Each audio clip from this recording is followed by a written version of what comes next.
الصبح بدا من طلعته.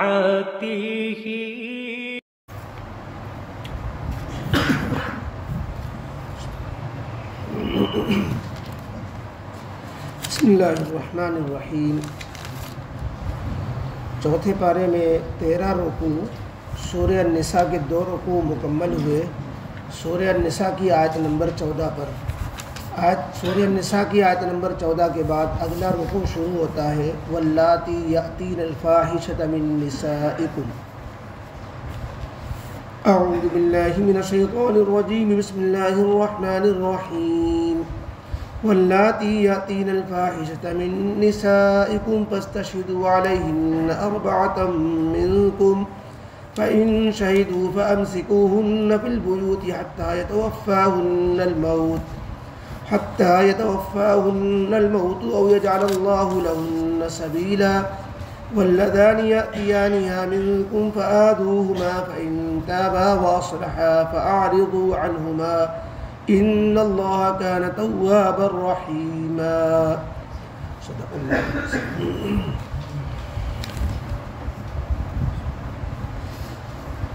اوپر 2 رکوع سورہ النساء کے گزرے ہیں۔ پہلے رکوع میں تو پہلی آیت میں ایک اجمالی اور عمومی بات تھی کہ اللہ سے تعلق اور اللہ کے بندوں خصوصاً رشتہ داروں سے صحیح تعلق جوڑو، سب کے حقوق ادا کرو، اللہ کے بھی بندوں کے بھی۔ پھر پہلے رکوع میں یتیموں سے متعلق جتنی بھی حق تلفیاں ہوتی تھیں ان سب کا تفصیلی ذکر آیا اور یتیم لڑکے اور لڑکیوں کے حقوق بیان کیے گئے اور حق تلفی کرنے والوں کے لیے وعیدیں اور ان کے لیے دنیا آخرت میں خسارہ بیان کیا گیا۔ پھر اس کے بعد والا اگلا رکوع میراثوں سے متعلق تھا، جس میں یتیم لڑکے لڑکیوں کے بھی میراث کا بھی ذکر آ گیا اور ساتھ ہی ساتھ اس میں والدین، اولاد، بھائی بہن، میاں بیوی، اس کو میراث میں کتنا حصہ، کب کتنا حصہ ملے گا، اس کی تفصیلوں پر آئی۔ اور اس کے بعد بھی جو ہے اللہ تعالیٰ کی طرف سے اس پر عمل کرنے کا شوق اور عمل نہ کرنے پر وعید سنائی گئی۔ چونکہ اس صورت کا جو خاص موضوع ہے وہ زمانے جاہلیت میں پھیلی ہوئی گمراہیوں کی اصلاح، یتیموں سے متعلق جو گمراہیاں تھیں، زیادتیاں تھیں، میراث سے متعلق زمانے جاہلیت میں جو چلن تھا۔ اب آگے جو بیان کرتے ہیں اس میں زمانے جاہلیت میں جو اور گمراہیاں پھیلی ہوئی تھیں اس کا ذکر ہے۔ چنانچہ زنا، بدکاری، یہ سب چیزیں بھی بڑی عام تھیں اور ان چیزوں میں مرد و عورت دونوں ہی کی زندگی خراب تھی۔ سماج کے بگاڑ میں عورت کے بگاڑ کا زیادہ دخل ہوتا ہے، یعنی اگر عورتیں اپنی عفت و عصمت، پاک دامنی کو باقی رکھیں تو سماج کے اندر بگاڑ اتنی جلدی آگے نہیں بڑھتا۔ اسی لیے کسی نے کہا ہے کہ ایک بدکار عورت، ایک فاحشہ طائفہ بدکار عورت 100 برے مردوں پر بھاری پڑتی ہے، اس کی وجہ سے پورا معاشرہ جو ہے تہس نہس ہو جاتا ہے۔ تو اس لیے آج کی ان آیتوں میں اللہ تعالیٰ نے اس بدکاری اور بے حیائی کی سزا کو بیان کیا ہے۔ چونکہ اصلاح مقصود ہے تو اس لیے قرآن کریم میں بہت سی چیزوں میں تدریج یعنی دھیرے دھیرے اس کی اصلاح کی طرف قدم بڑھایا گیا۔ جیسے شراب کو روکنے کے لیے مختلف آیتوں میں دھیرے دھیرے پہلے یہ کہا گیا کہ نماز کی حالت میں نشہ نہ کرو، اس طرح کہہ دیا گیا نشہ میں کچھ فائدے ہیں لیکن برائیاں بہت زیادہ ہیں، اس میں لذت تو ہے لیکن اس کا نقصان بہت زیادہ ہے۔ پھر تیسری جگہ کہا کہ یہ جو ہے گندگی ہے، اس سے جو ہے بچنا چاہیے۔ پھر ایک دم کہہ دیا کہ حرام ہے، تو دھیرے دھیرے اس کو لائے اور پھر اتنی مذمت بیان کی گئی کہ اس میں اس کے برتنوں تک کو توڑ دینے اور اس کے خالی برتنوں کو بھی رکھنے تک سے نفرت دلائی گئی۔ بعد میں پھر اجازت دے دی گئی کہ بھائی برتن وغیرہ توڑنے کی اجازت نہیں ہے، اس کو دھو دھا کے استعمال کر سکتے ہیں۔ تو بے حیائی بد چلنی جو پھیلی ہوئی تھی اس میں عورتوں کے بارے میں کہا گیا کہ اگر کسی عورت کے بارے میں یہ پتہ چل جائے کہ واقعتاً یہ زنا کی مرتکب ہوئی ہے، اس نے بدکاری کی ہے، اور اس پر ثبوت مہیا ہو جائے، چونکہ معاملہ سزا کا ہے۔ شریعت میں زنا کی سزا میں ثبوت بہت سخت مانگا گیا ہے، یعنی 2 لائن سے گواہوں میں سختی برتی گئی ہے۔ ایک تو یہ کہ تعداد کے اعتبار سے کہ ہر مسئلے میں تو 2 گواہ کافی ہوتے ہیں، زنا کی سزا جاری کرنے کے لیے 4 گواہ ہونے چاہیے۔ دوسری گواہی میں سختی یہ کی گئی کہ عورتوں کی گواہی نہیں مانی جائے گی، مردوں کی گواہی مانی جائے گی، معاملہ سنگین ہے، لہذا جو ہے، اور یہ ذمہ داری والی بات ہے، جو گواہ ہوتا ہے اس کے پھر دشمن بھی بن جاتے ہیں۔ اللہ تعالیٰ نے عورتوں کے ساتھ ہر جگہ مہربانی کا معاملہ کیا ہے کہ عورتیں اس میں پریشانی ہوئی نہ پڑے، کہ ان کے ساتھ دشمنی ہو، عدالت جانا پڑے، کیونکہ گواہ دینا اپنے سر بوجھ اٹھانا ہوتا ہے۔ اللہ نے عورتوں کو اس سے بری کر دیا۔ تو یہ 4 گواہ، ایک تو تعداد بڑھا دی، دوسرے عورتوں کے بجائے مردوں کی گواہی کا صرف اعتبار کیا ہے، تاکہ ایسا نہ ہونے پائے کہ کوئی ساس اپنے بہو پہ جھوٹا الزام لگا کر کے سزا دلانے کی کوشش کرے، نند بھابھی میں جھگڑے ہو جائیں اور وہ ایک دوسرے کو سزا دلانے کی کوشش کریں، ایک دوسرے پر الزام لگا دیں۔ تو فرمایا کہ الزام لگانے سے پہلے 100 بار سوچنا پڑے گا، کیونکہ اس کے بالمقابل بھی سزا رکھی گئی ہے کہ جو کسی پر زنا کی تہمت لگائے اور اس کو ثابت نہ کر پائے تو اس کو 80 کوڑے مارے جاتے ہیں۔ پھر بعض دفعہ تو ایسے تو آپ سوچیں کہ ایسے تو پھر کسی کا جرم ہی ثابت نہیں ہو پائے گا، کوئی آدمی گناہ ایسی جگہ تھوڑی کرتا جہاں کوئی دیکھ رہا ہو، اور پھر کسی ایک نے دیکھ لیا اور اس کی بات مانی نہیں جائے گی۔ تو اس کا مطلب یہ ہے کہ تم خود سے اس کو سمجھاؤ، یعنی اگر تم نے گناہ دیکھ لیا، کسی کو گناہ کرتے دیکھا تو اس کو توبہ اللہ کی جو ہے نصیحت کر دو، تنہائی میں اس کو سمجھا دو، اس کی بات کو منظر عام پر مت آنے دو، یہاں تک عدالت تک مت پہنچنے دو، تاکہ جو ہے یہ تم ثابت نہیں کر پاؤ گے تو ایک عورت متہم ہو کر رہ جائے گی، سماج میں وہ بدنام ہو جائے گی۔ اب معاملہ سچ ہے جھوٹ ہے یہ ثابت تو ہو نہیں پائے گا تمہارے اکیلے کی گواہی سے۔ تو شریعت نے اتنا خیال کیا عزت نفس کا، اور کوئی عورت خامخواہ بدنام نہ ہو، تو اس کے تہمت لگانے والے کو 80 کوڑے کی سزا رکھ دی اگر وہ 4 گواہوں کے ذریعے ثابت نہ کر سکے۔ لہذا وہ ہمت ہی نہ کرے عدالت میں لے جانے کی، اس کو سمجھا بجھا دے، اکیلے میں نصیحت کر دے کہ بھائی تمہیں بھی پتہ ہے ہم اکیلے میں تمہیں سمجھا رہے ہیں، باقی معاملہ آخرت کا ہے، دنیا میں تو نہیں پکڑے جاؤ گی تم،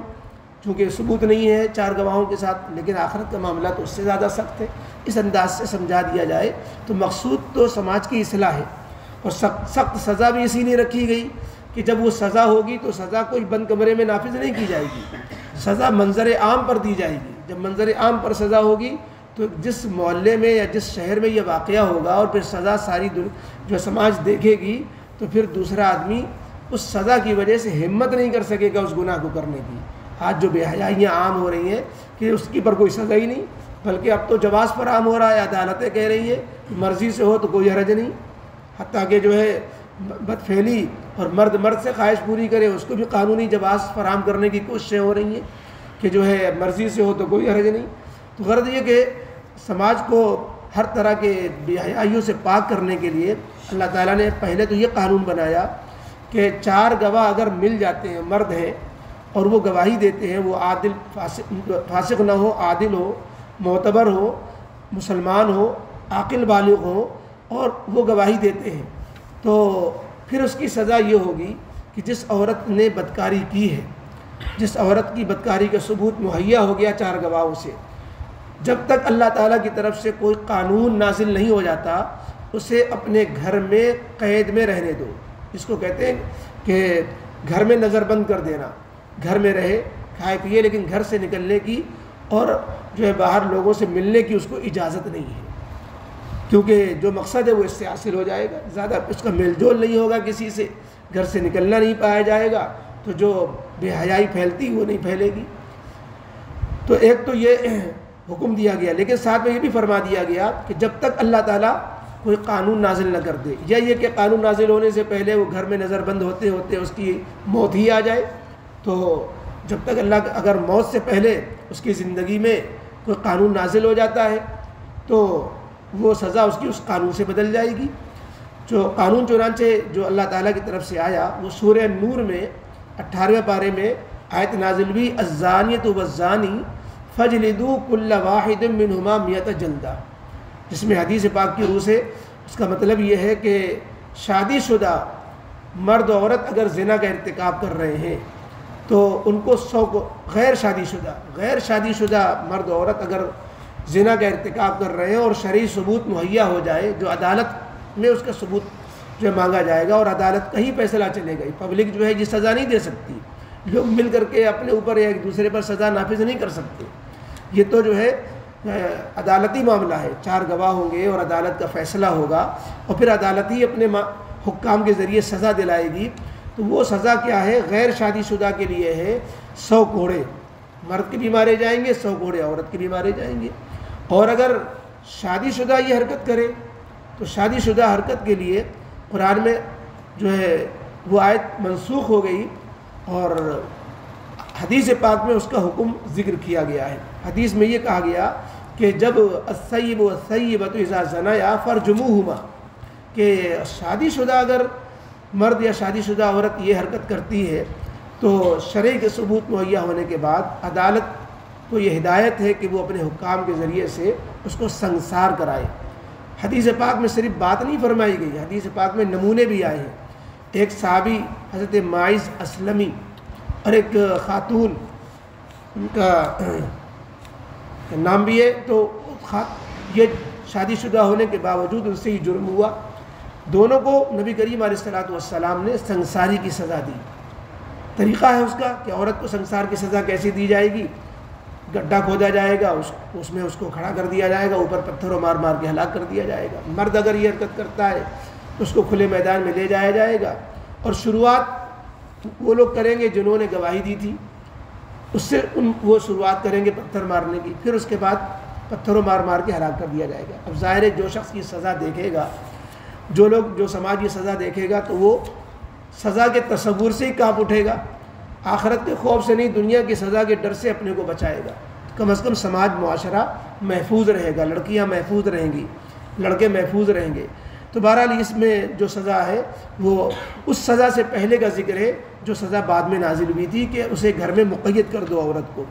اس کے بعد کہا گیا کہ مرد اور عورت یا 2 مرد اگر یہ حرکت کرے، بد فعلی والی، قوم لوط والا عمل کرے، جنسی حرکت کرے، آپس میں مرد مرد سے لذت پوری کرے، تو فرمایا کہ ان دونوں کو بھی پھر سزا دو۔ کیا سزا؟ اس کا ذکر نہیں ہے، اس کو متعین نہیں کیا، یعنی لڑکے کو مقید جو ہے گھر میں قید بند نہیں کیا جا سکتا، اس سے دوسرے خلل پڑیں گے، اس لیے جو ہے اس کو دوسری سزا دی جائے گی۔ کیا سزا دی جائے اس کا یہاں پر ذکر نہیں ہے۔ بعض نے کہا کہ جو سزا بعد میں زنا کی ہے وہی سزا بعد میں لواطت کی ہے، بد فعلی کی ہے، مرد سے حرکت کرنے کی ہے، یعنی یہ کہ اس کو بھی 100 کوڑے غیر شادی شدہ میں، شادی شدہ میں اس کو سنسار کرنا۔ اور بعض نے کہا کہ نہیں، حضرت علی رضی اللہ تعالیٰ عنہ کی غالباً رائے یہ ہے کہ جو قوم لوط پہ اللہ تعالیٰ کی طرف سے عذاب آیا تھا اس جیسی شکل اختیار کی جائے کہ اس کو پہاڑ پر لے جایا جائے، وہاں سے ڈھکیل دیا جائے، بچے یا مرے۔ اور بعض نے کہا کہ جو ہے اس کو زنا کی سزا سے کم درجے کی سزا دی جائے گی، اور وہ حاکم کے اوپر، حاکم کی ثوابدید پر ہے، جیسا یہاں سزا کو متعین نہیں کیا گیا، چونکہ قرآن و حدیث میں کہیں پر جو ہے لواطت کی سزا کو باضابطہ متعین نہیں کیا گیا، لہذا اس کو حاکم جو قاضی ہے فیصلہ جس کا چلے گا تو وہ اس کی ثوابدید پر ہے، 80 کوڑے 100 کوڑے، یا جو ہے اس کو قید بند کرنا، یا کچھ دن کے لیے اس کو نظر جو جلا وطن کر دینا، یا دونوں طرح کی سزا دینا، یہ وہ جو فیصلہ کرے مناسب سمجھے وہ سزا دے سکتا ہے۔ سزا کے بعد مرد عورت کے لیے آگے کہا جاتا ہے کہ سزا کے بعد بھی اگر توبہ کر لیں تو دنیا کی سزا تو ہو گئی، آخرت کی کم از کم سزا سے بچ جائیں گے توبہ کرنے کے نتیجے میں، لیکن اگر توبہ اب بھی نہیں کی تو آخرت کی سزا باقی رہی، دنیا کی سزا تو ملی، آخرت کی سزا جو معاف ہوتی ہے وہ توبہ سے معاف ہوتی ہے، صرف سزا دنیا میں مل جانے سے آخرت کی پکڑ نہیں ختم ہو جاتی، اس لیے آگے ترغیب دی گئی کہ یہ لوگوں کو چاہیے کہ توبہ کر لیں، آگے توبہ کے مسائل بھی آ رہے ہیں، توبہ کر لیں، اپنی اصلاح کر لیں، حرکتوں سے باز آ جائے۔ آگے عوام کو ہدایت ہے کہ اگر واقعی انہوں نے توبہ کر لی ہے، آئندہ کے لیے اپنے کو بچا رہے ہیں، ان کی انداز سے معلوم ہوگا، تو اب تمہیں پچھلی غلطیوں پر تانا دینے کا حق نہیں ہے، ان کو رسوا کرنا، عار دلانا، ان کو شرمندہ کرنا، تم تو وہ ہو جو تم نے ایسا کیا تھا، یہ فلانا ہے جو ایسا تھا. اب اس کی غیبت، بہتان، اس کو رسوا کرنا، عار دلانا، بے عزت کرنا یہ جائز نہیں ہے. یہ جب ہے جب اس نے توبہ کر لی، اور توبہ نہیں کی، دھڑلے سے ابھی انہی حرکتوں میں مبتلا ہے، تو اس کو عار دلائی جا سکتی ہے، اس کو جو ہے اب رسوا کیا جا سکتا ہے، تاکہ اس ڈر سے کم از کم اپنے کو بچانے کی فکر کرے. تو ان آیتوں میں مرد و عورت کو جو ہے ترغیب گناہ سے اور اس کی وجہ سے معاشرے میں بے حیائی نہ پھیلے، اس کے لیے سزا کا ذکر کیا گیا. فرمایا گیا واللاتی یاتین الفاحشۃ من نسائکم، اور جو عورتیں بے حیائی کا ارتکاب کریں، من نسائکم تمہاری عورتوں میں سے، یعنی تمہاری بیوی ہو یا تمہارے گھرانے کی عورتیں ہوں یا تمہارے سماج کی عورتیں ہوں، عام عورتوں سب کے لیے یہی مسئلہ ہے کہ جو بے حیائی کا ارتکاب کریں، یعنی تم میں سے کوئی عورتوں میں سے کوئی زنا کرے، بدکاری کرے، فاستشہدوا علیہن اربعۃ منکم، تو اولاً تو ان پر کارروائی کرنے کے لیے ان پر اپنوں میں سے، یعنی عاقل بالغ معتبر لوگوں میں سے 4 گواہ لاؤ. یعنی فیصلہ کرنے کے لیے ان کے خلاف پہلے 4 گواہ مہیا کرو. فإن شہیدوا، اب اگر 4 گواہ جو معتبر ہیں وہ گواہی دے دیتے ہیں، تو اب فی الحال تو ان کے ساتھ یہ معاملہ کرو، فأمسکوہن فی البیوت، ان کو اب گھروں میں قید بند کر دو، گھروں میں نظر بند کر دو، اور جب تک کہ اللہ تعالیٰ کی طرف سے کوئی حکم نہیں آ جاتا تو انہیں گھر میں بند رکھو، چاہے موت ہی آ جائے، حتیٰ یتوفاہن الموت، یہاں تک کہ موت ان کو اٹھا لے، یعنی اب ان کے ہمیشہ کے لیے گھر میں نظر بند رکھنا ہے. او یجعل اللہ لہن سبیلا، یعنی کہ اللہ تعالیٰ ایسی بے حیائی کرنے والی عورتوں کے لیے کوئی اور قانون مقرر کر دے، کوئی اور راستہ مقرر کر دے. راستے سے مراد اللہ تعالیٰ کی طرف سے کوئی اور دوسری سزا، اور وہ سزا آ گئی کہ غیر شادی شدہ ہے تو 100 کوڑے، اور شادی شدہ ہے تو سنسار کرنا. تو اب یہ سزا ہوتی ہے بجائے اس کے کہ گھر میں نظر بند کیا جائے. واللذان یاتیانہا منکم، اور تم میں کے 2 مرد جو اس بے حیائی کا ارتکاب کریں. یہ جو آیت ہے واللذان یاتیانہا، اس میں مفسرین نے 2 مردوں والے جرم کا بھی ذکر کیا ہے، اور بعض نے کہا کہ نہیں، یہ اوپر سے ہی متعلق ہے کہ زنا کرنے والے مرد اور زنا کرنے والی عورت ان دونوں سے متعلق ہے، یہ اسی کی تفصیل ہے. اور بعض نے کہا کہ یہ جو ہے زنا کے بجائے دونوں کو شامل ہے، زنا کو بھی اور لواطت کو بھی. 2 مرد یہ حرکت کرے یا 1 مرد عورت یہ حرکت کرے تو دونوں کے لیے کہا جا رہا ہے، دونوں ہی مسئلوں سے متعلق ہے کہ واللذان یاتیانہا، 2 مرد یا 1 مرد عورت جو بے حیائی کا ارتکاب کریں، منکم تم میں سے، فآذوہما، تو ان کو اذیت دو، ان کو جو ہے ان کو ایذا پہنچاؤ، یعنی کسی اور طریقے سے نہیں، اس جرم میں قاضی کے حکم سے حاکم کی ثوابدید پر جو وہ سزا کہے وہ سزا ان کو دو. یعنی ان کو رسوا کرنا یا ان کو جو ہے پٹائی کرنا یا ان کو کوڑے لگوانا. فإن تابا، اب اگر سزا کے بعد وہ دونوں توبہ کر لیتے ہیں، اور توبہ کی علامت یہ کہ وہ اصلاح، اپنے اندر اصلاح کر لیتے ہیں کہ جو گناہ ہوا سو ہوا، اب آئندہ نہیں کریں گے. فأعرضوا عنہما، تو اب لوگوں کے لیے کہا جاتا ہے کہ اب ان سے اعراض کرو، یعنی اسے اب جو ہے ان کو یاد مت دلاؤ ان کے پرانے گناہ. فأعرضوا عنہما، ان سے اعراض کرو، ان سے درگزر کرو اور ان کو چھیڑو مت. ان اللہ کان توابا رحیما، بے شک اللہ تعالیٰ توبہ قبول کرنے والا بہت مہربان ہے. الحمد للہ رب العالمین والصلاة والسلام علی رسول محمد وآلہ وصحبہ اجمعین. اللہم صلی علی محمد وعلی آل محمد کما صلیت علی ابراہیم وعلی آل ابراہیم انکا حمید مجید. اللہم بارک علی محمد وعلی آل محمد کما بارکت علی ابراہیم وعلی آل ابراہیم انکا حمید مجید. یا حی یا قیوم برحمتک نستغیث. اللهم اصلح لنا شأننا كله ولا تكلنا إلى أنفسنا طرفة عين. اللهم اهدنا فيمن هديت وعافنا فيمن عافيت وتولنا فيمن توليت